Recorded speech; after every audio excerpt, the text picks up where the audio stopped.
Welcome to Legend Makers, the podcast where education's true heroes take center stage.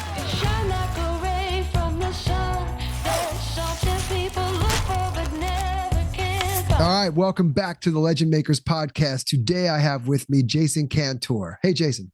How are you? Welcome. I'm doing, yeah, man. Welcome. Good to have you. You're the executive director of executive functions at InPractice Psychology up in New York. We're just talking about it. I'm here in Philly. You're up in the city up there. You're a state certified high school teacher and reading specialist with 8 years of experience in supporting students with learning difficulties. We're going to talk about that. Yep. I like this. You're a specialist in executive function skills. So we're going to get into this, including time management, organization, focus, emotional regulation, and task completion. These are big. See, I like this stuff. Now you're talking to me. There. Yeah, well, I love it because I like to kind of lean into a lot of that stuff and try to get better at it, right? Task completion, organization, focus for me is a big one. Like, how do there's so many distractions around us today. Totally. I know it's maddening. And I think there are studies that will show that it truly can dumb you down when you are distracted. Like these notifications are just brutal sometimes. So we'll talk about that. You are the creator of InPractice's executive function coaching training protocol for new coaches. And you've got a book, a practical guide for parents. I think that's going to be important on building executive function skills at home. So welcome to the Legend Makers podcast. Wow. Fill in the blanks, man. Tell us a little bit about you that my 5 bullet points didn't get to. Yeah, absolutely. So yeah, like you said, I'm from New York City, born and raised. I've lived here my whole life. And I've been teaching it's going on 9 years now. I turned 30 this year. So I started my last year of undergrad. I started working at a reading specialty place. It's like I don't know, I haven't kept up with what they do, but when I was there, it was like they had a private school portion and then tons of reading tutoring for mainly kids with dyslexia and other, learning difficulties, disabilities, whatever the word is. They have challenges that get in the way of them learning to read. Yep. And it was people with all ages. So I tutored kids from 6 years old all the way up until 30 plus, right? They didn't discriminate based on age. And I didn't actually intend on becoming a teacher. I was in school for physical therapy. And really? Okay.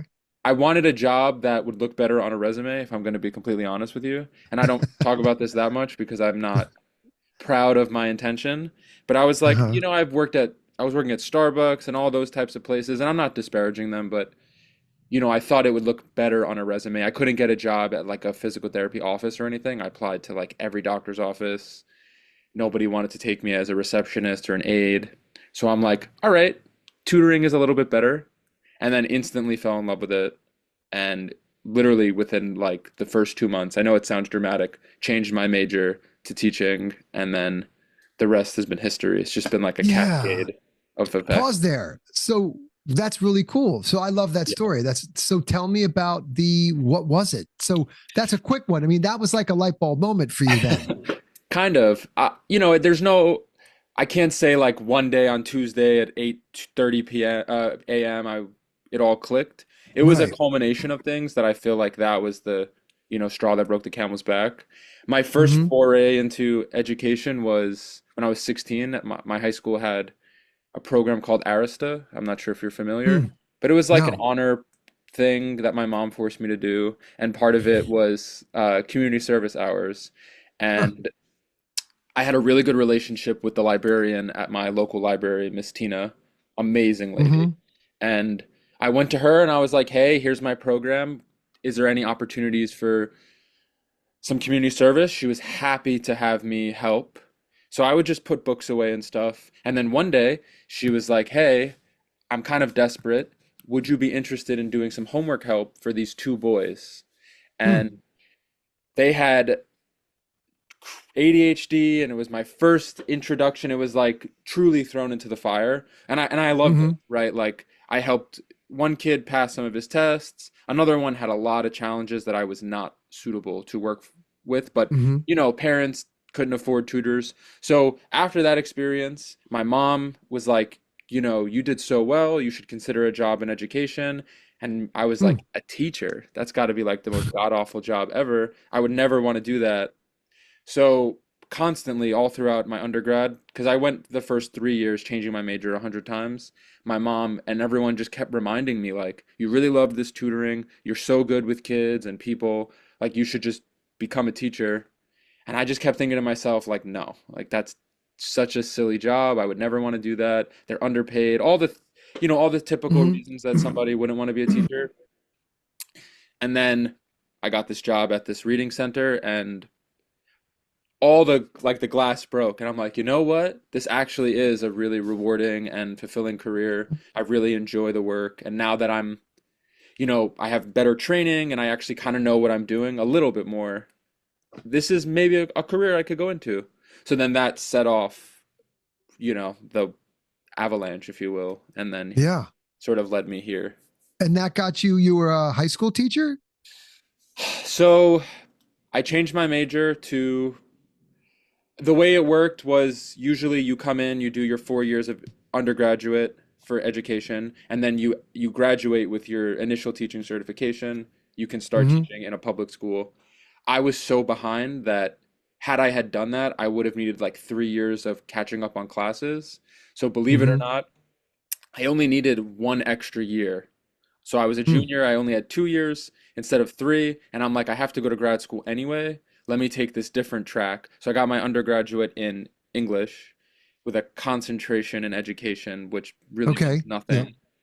And then I went to grad school and you know, Hmm. took the high school track because out of all that reading center really like changed my life. I worked with all ages, so I got like kindergarten, elementary, middle school, high school, and then adults. And I just liked the high school kids the best because I felt like they were. I'm not going to say more mature because there's high school kids Yeah. can Well. be immature, but they. I don't know. I could speak to them a little bit more directly, like have more real Hmm. conversations with them. And I feel like as far as reading interventions go, high school kids get the raw end of the stick. Like once you get to high school, if you Hmm. can't read, reading intervention is not super popular, at Hmm. least from what I've seen in New York in my Right. Right. circle.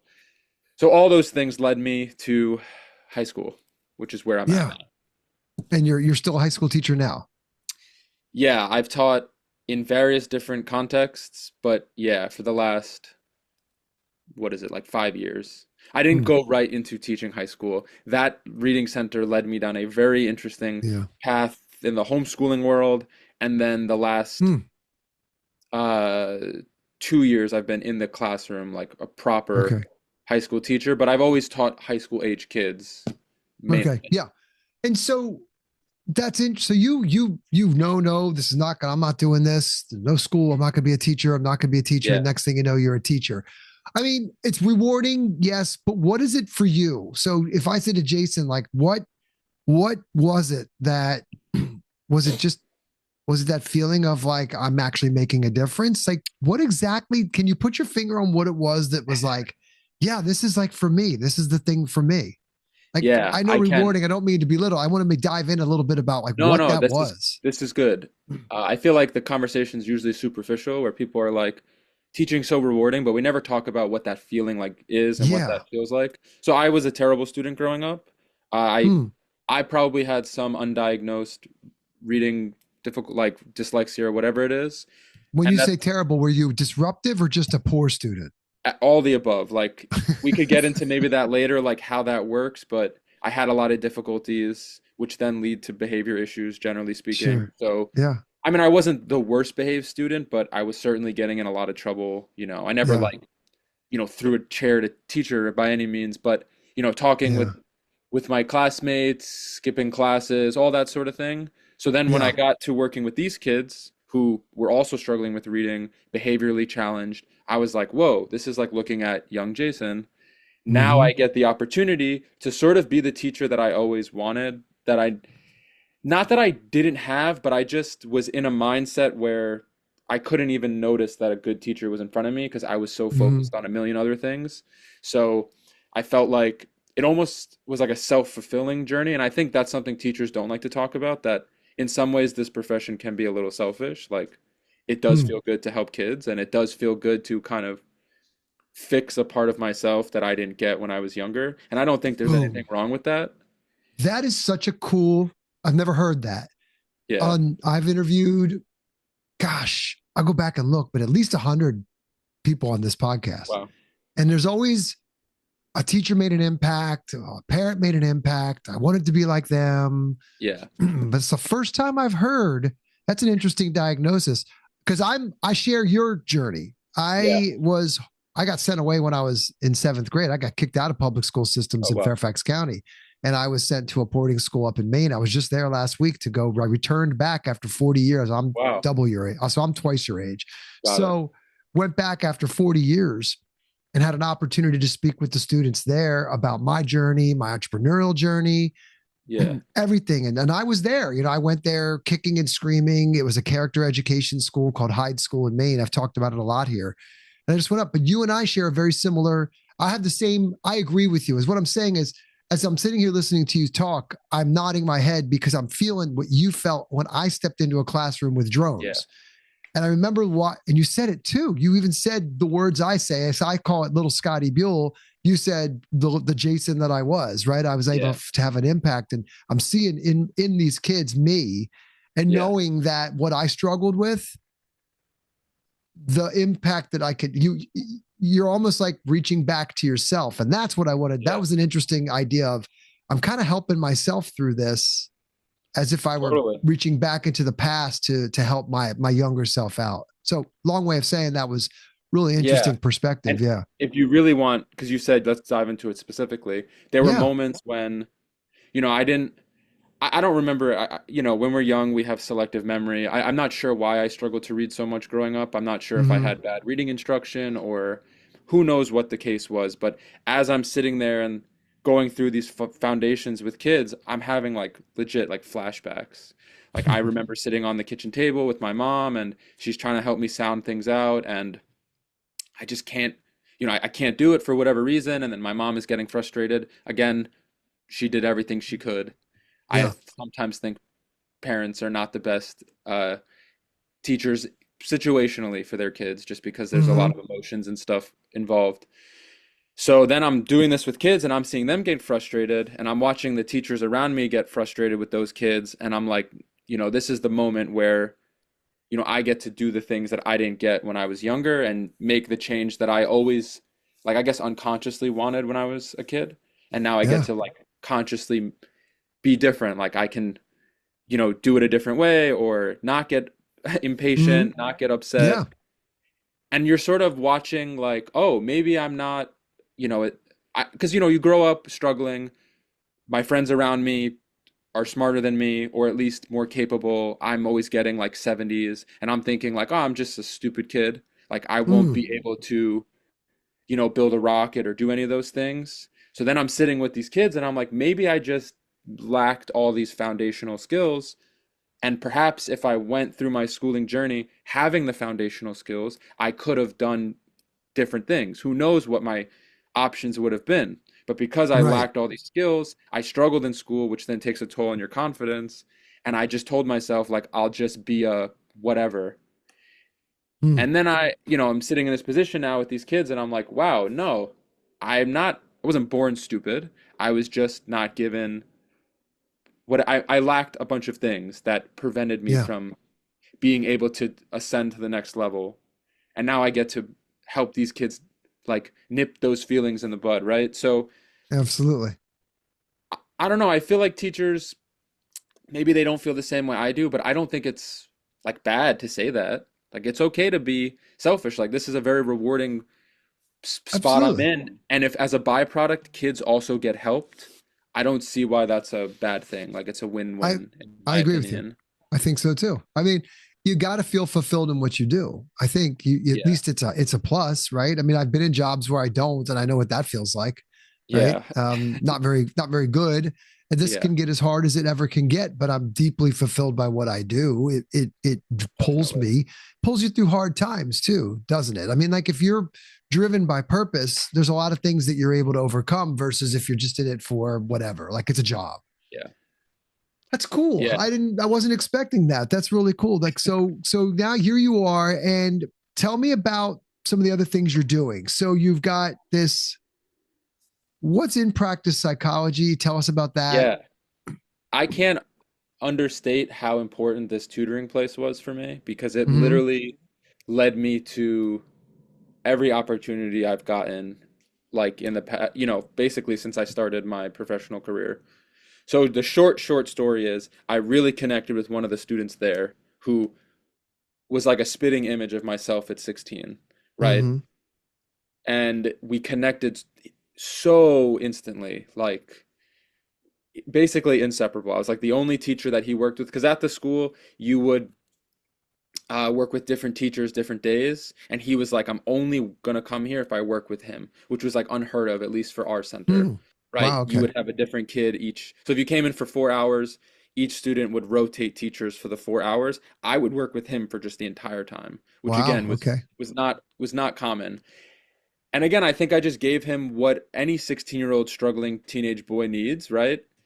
And long story short, he had an executive functions coach who moved on and whatever, did something else, and his psychologist was like, you need a new one because you're struggling with these skills. And typically you only like she only hires graduate students in psychology programs who have experience doing this sort of work. And he's like, I want Jason. And the Hmm. psychologist was like, who is this person? You're like someone who's not even finished with their undergraduate, they're just a tutor at a reading center, and he's like, I will not do this if you Huh. don't hire him. So one And day I'm shopping with my little sister, and I get a phone call from an unknown number, and I normally don't answer them, like who answers unknown numbers? And it's he called me from his psychologist's couch. Like he was with his psychologist. No idea how he got my phone number. I guess you can huh. find these things easily online. And he's like, hey, this is so and so. And I'm like, oh, hello. Like, you're calling me. This seems kind of like a breach of professionalism. And then another voice says, like, oh, this is, so and so. And then she's like, he's requesting that you be his executive functions coach. I had never heard of what that was. So Right. then her and I met, we talked. She basically is like, you can have this opportunity. Respectfully, I don't think you're going to succeed in this, but do your best. And the rest is history. So 8 years now doing it. Really? So wait, wow, you jumped way in. So Yeah. you get this executive functions Coaching position position. Yeah. with in practice psychology. That I is don't the place, or no, it's a different place. know. I don't know if she had like, formalized her This psychology was like a practice. private practice, something or Yeah, other. she has a private psychology practice, and one of the services she offers is executive functions. And it has grown a lot over the 8 years as interest in executive functions has grown too. But yeah, she's just kind of like, sure, try this. I don't think it's going to succeed. And it said it I worked. had immense success with him. And then she's like, well, here's some more cases. And then it just sort Did of you have to snowballed. get any, did you have to go back to take any courses yourself, or So here's like, the did tricky you? part about Yeah. executive functions is because it's generally speaking a private service, it's kind of like hiring a life coach. Like you don't really need any technical Yeah. qualifications. Right. If you're a trusting parent who believes in the integrity of the practice, let's say, then you pay for it. She definitely trained me. Like I'm underplaying her guidance. We had a Sure. lot of supervision where I was working under her, and Awesome. multiple times a week we would speak for an hour where she's, here's how you do this, here's this, blah blah blah, and she sort of took me under her wing. I consider her a mentor. She's That's great. That's amazing. You had an apprenticeship essentially. basically, and I'm the type who, like, I've always just thrown myself into the fire, Yeah. right? Like I don't, if you're willing to Figure give it me the out. opportunity and you see something in me, then I'm just gonna try. And if I fail, then you know it is what But it is. hey, you learn through the failure. You learn from it. And I agree with you. So I like your Exactly, mindset of just going after things that, you don't think too much about it. You just go in and say, look, I'll figure this out or I won't. And what's the worst case exactly, if I don't? I've learned a whole lot. Um, exactly. so tell us, for those that aren't in the know, and I'll be honest, I've heard executive functions and as I'm looking at the description, but Yeah. what exactly, how would you summarize executive Yeah. function coaching? What do you do? I think of it like a toolkit for your mind where Mm-hmm. each executive function is a tool that serves a specific purpose. So like when you build a house, you need a hammer, you need a screwdriver, you need a saw, right? A hammer can't do everything, but it serves its purpose in particular. Your executive functions kind of are a culmination of all these different skills that help you just function as a human being. So your Hmm. ability to organize, my ability, we agreed at 2 p.m. I was here at 2 p.m. If you have bad time management, my task would have lasted so much longer and then I would have been late, right? My ability to start and finish tasks, emotional regulation. I kind of Hmm. just look at it like your tools to make everyday life more seamless. Hmm. Cool. Cool. And Yeah. you're still doing that. You're still doing it. And now you're the creator of this executive function coaching training protocol. Yeah, so it got again through it's it started off as like a niche buzzword and then Uh huh. it's now Yeah. grown into a pretty popular thing that parents want for their kids. So and a lot of schools, at least here in New York City, are integrating them into the curriculums and whatnot. So interest grew, and she started with maybe two or three coaches, myself included, and now she has, 10 that work with her. And yeah, she asked me over the summer if I would be interested in building a training program for new coaches in particular, and then would I want to train her new coaches that she hired? And I was like, yeah, again, never trained adults before, never built a training protocol, but I'm like, how hard could it be? I teach kids for a living every day, right? Right. And yeah, she trusted in me again, and I built the training protocol for her practice, and now I just walk all the coaches through it, and I supervise them just like she once Wow. supervised me, and it's been a really cool like six That months. is that is. So it's been about 6 months since you've been doing that. Yeah, give or take. Like whenever, Uh I guess huh. July is when we started, so Okay. six-ish months, give And or when take. did you put out your book? That one came out like maybe 2 years ago. Okay. So Okay. after I started using social media a little bit more seriously, I would talk about executive functions and parents would ask me a lot of questions. And I'm like, you know what? And again, this is part good and part bad. I didn't do any research into if there are already books like this existing. I was like, a lot of people ask me, which makes me feel like they don't know other things exist. I'm not saying that's a good entrepreneurial decision, but I was like, let me just write something. And Right. I wrote this kind of like a textbook. It's not a very enjoyable read, as I've been told. Very dense with like techniques and skills, and it's helpful, but it doesn't read enjoyably, which I can accept, right? It's your first book. Yeah. Who's They're it gonna for? Parents? parents It's specifically for for parents. parents to basically do the coaching part that Mm-hmm. because I'll be honest, it's not the cheapest service, right? Mm. So there's a lot of parents that can't afford to do it or don't want to spend the money, and that's totally fine. Yeah. A parent can do everything that I would do with a kid. And here's They just need literally guidance. all my Here's the thinking. playbook. Yeah, Right. I dumped everything that I think about this and all my skills and strategies and everything I've learned into this book, essentially. Hmm. Interesting. So you think you ever do like a rewrite of it? In the process, actually, currently, of totally revamping it and redoing it and trying to make it more Getting palatable. getting an editor? Attempting to. I've been working on a book proposal and everything. It's Uh-huh. again a whole new challenge and a whole new Yeah. world. Uh, Yeah. not enjoyable, if I'm going to be honest, but the end result Yeah. is nice. So So writing a book is not enjoyable? No, it's hard work. It's a lot of work. it took me 2 years to write the first one, It's a lot of work. Yeah. and it was nice because it's just like there was no pressure. I'm just writing it, and I'll put this out on social media. If one person wants it and enjoys it, I'm happy. But now there's like when you get an editor involved in a book, it Yeah. just becomes a whole new animal that it has its pluses and minuses. Yeah, for sure. For sure. Yeah. Yeah, So tell us about some of the things. So with as it relates to like teachers in classrooms today, yeah, how can they incorporate executive function skills into what they're let's talk about like even STEM teachers. Let's just use that totally. because it doesn't seem like but the two this is life stuff, right? I mean, Yeah. when I look at like time management, right? You were right on time, right? Yeah. So you manage your time. You were here literally 2 p.m. Yeah. Bing, you were right there. Organization. Like Sure. I look as a business owner, I like to pride myself that I think I have high, at least good executive Yeah. function skills because I You seem need to it. be very, very organized. Yeah. I'm punctual. My time is managed. My calendar is chunked out, right? Totally. I know what I'm doing every day, pretty much all day. Um, I think focus, we talked about this before. I think we turned on the pod. My focus is I'm want to, I too Yeah. have this ADHD. My friends used to remember the dog in the movie Up, the Pixar Of course. movie. Yeah. Of course. Remember Yeah. Squirrel, and Yeah. that's me. They go Squirrel, and because I'm like, woof, I'll be talking in the middle of a Yeah. sentence and something will happen. I'll go. Um, Emotional reg and let task completion easy. Talk about emotional regulation. Like Yeah. that's an interesting one.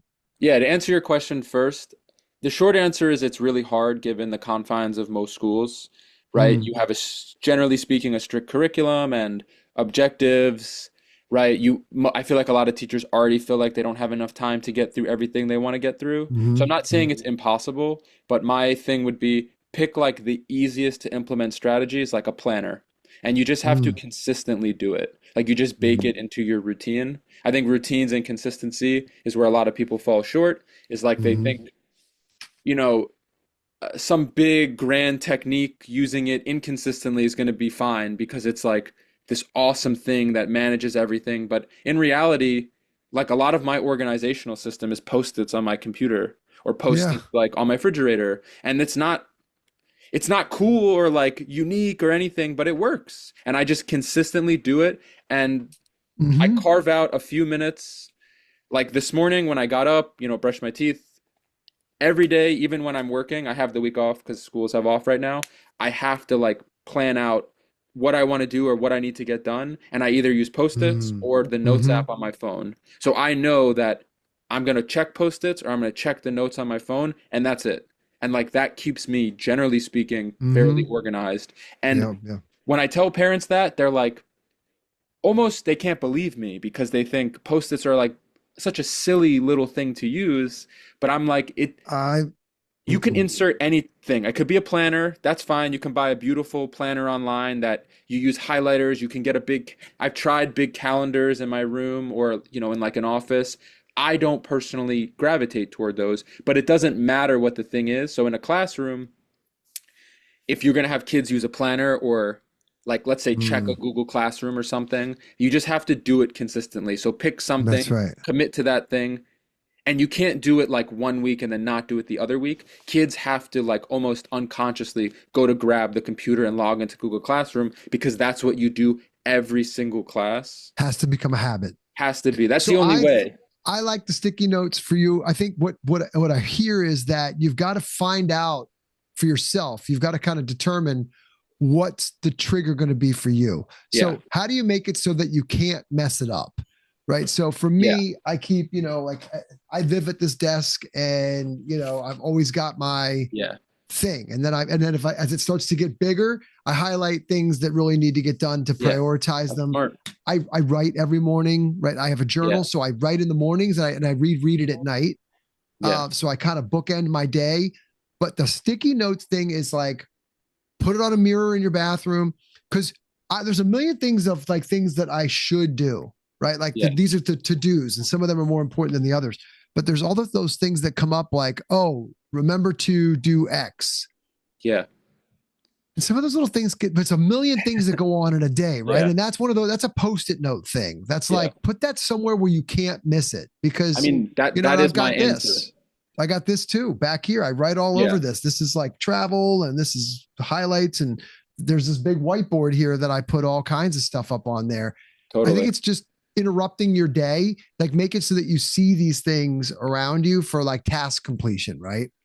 I think so I carve out a piece of time every day, right? And I have committed to that piece of time and it's a non-negotiable for me. Just like I wake Mm-hmm. up and the first thing I do is I go to the bathroom to brush my teeth and Yeah. comb my hair or whatever. After Yep. that, like I have to sit down at my table and Yep. it's like even if there's nothing to do, I got everything done.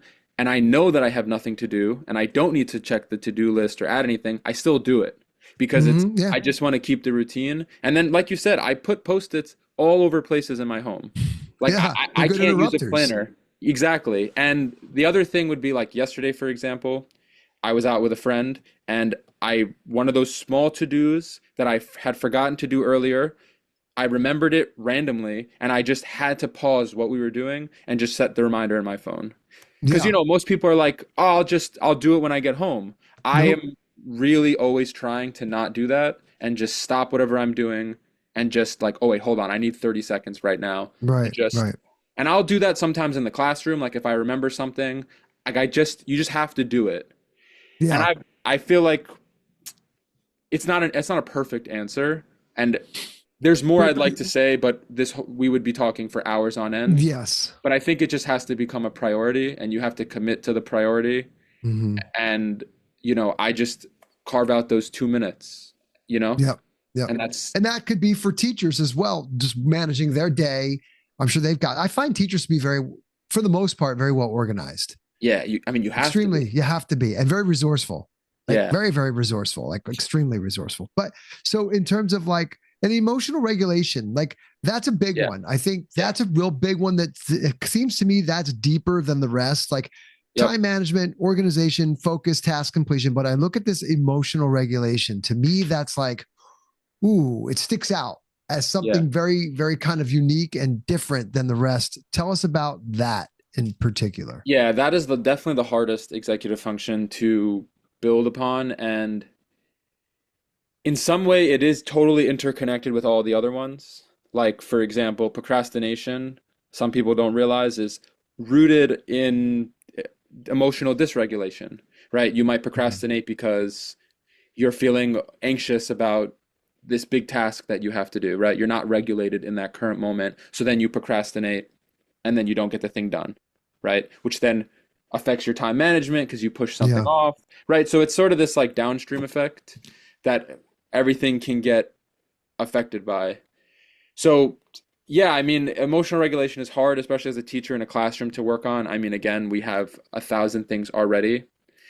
I do think you're right, though. It is sort of the most important one. I think a lot of kids, like one of the ones I see the most is perfectionism is a huge one. Hmm. Like kids wanting everything to be perfect. Like I have a student Hmm. right now who Hmm. will rewrite things like 4 times if her handwriting is not perfect.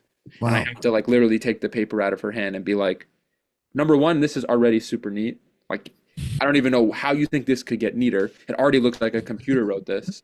And two, Right. we're having the conversation of like, well, now you've taken time, you're late to your next class, you're, which then you're gonna have to catch up and you can't write when you rush. Like, do you see how you're setting yourself up for failure now? Yeah. And, again, I can only have the conversation for like 30-second pockets here and there, but it's like, Right. Right.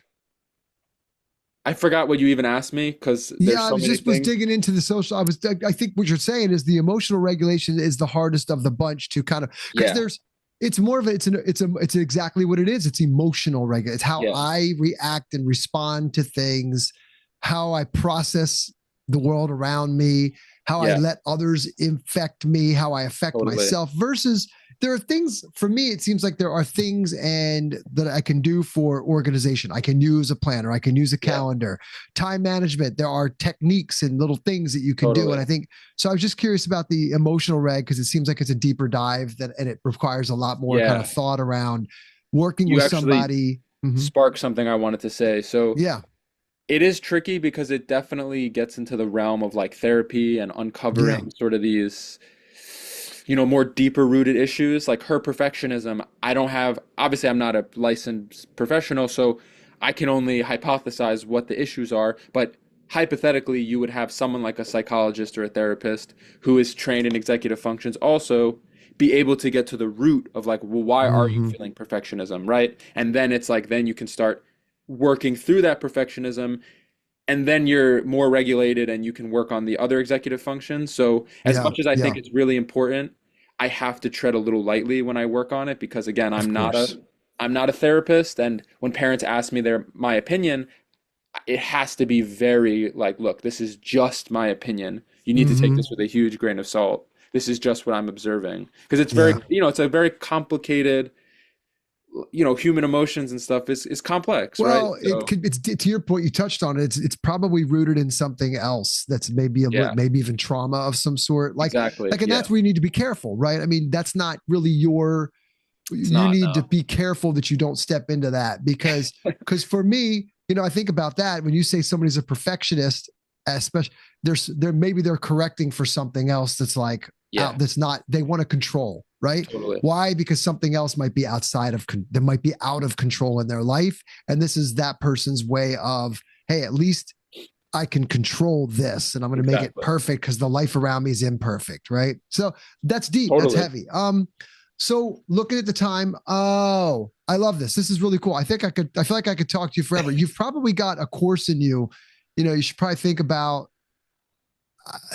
maybe not a big old book, but maybe there are like an app or there's a Maybe. course that you could do where there's like tips and strategies for some of this stuff. Where can people find you? I'm mostly only active on Twitter. That's the Uh only huh. social media that I can really get myself to use regularly. Okay. That's And where it's I just, found you. Yep. yeah, just my name, Jason Cantor. Jason And I Kantor. We'll link to it in the bio for everybody.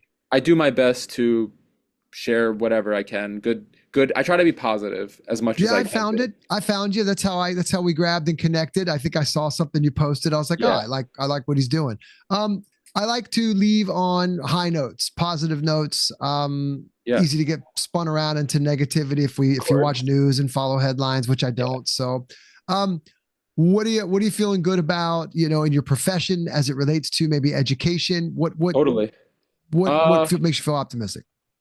what makes me feel optimistic?